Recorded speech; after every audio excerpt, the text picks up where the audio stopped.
Florida catcher Luke Heyman, he works out of a more traditional right knee down stance. He starts off in a sprinter stance and then kicks out to work from there. University of Tennessee catcher Cal Stark, with runners on base, he goes from this narrow stance to a wide stance, and then his left knee cheats in to the ground to catch. So he jumps out, sinks, and this left knee goes down.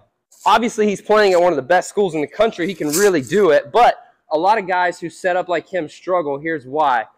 He jumps out and his feet are directly in a line like this. So whenever he has to cheat his left knee, this left hip has to turn in. The problem with that for guys who may be a little less athletic or built different is whenever this hip goes to turn in, now any curveball that hits and kicks back is a problem. Changeups are going to be an issue blocking this way, but obviously he gets the job done. He's incredibly athletic. A simple solution if you want to cheat your left knee to the ground is whenever you jump up, drop this left foot back a little bit. It makes it much easier with this foot back to go this way as opposed to feet straight across. And now, as this turns in, it makes it really hard to go. NC State catcher Jacob Cozart, he goes from a balanced, relaxed stance right to right knee down, and then he sinks right in, generally speaking. Some key points with his stance in relationship to this PVC pipe. When he goes down, he takes his chest and clears it way forward, and that allows him to really catch the ball well. UK catcher Devin Burke, he starts balanced with his feet underneath him, and then he jumps into it.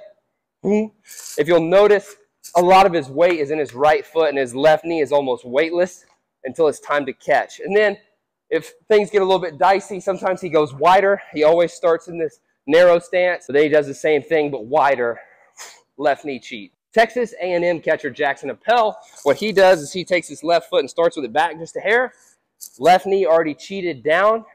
And then all he does is take this same stance and widen it out and sink to the ground. He obviously does an excellent job as teams playing for the World Series, but some guys might struggle using that similar method if they do this.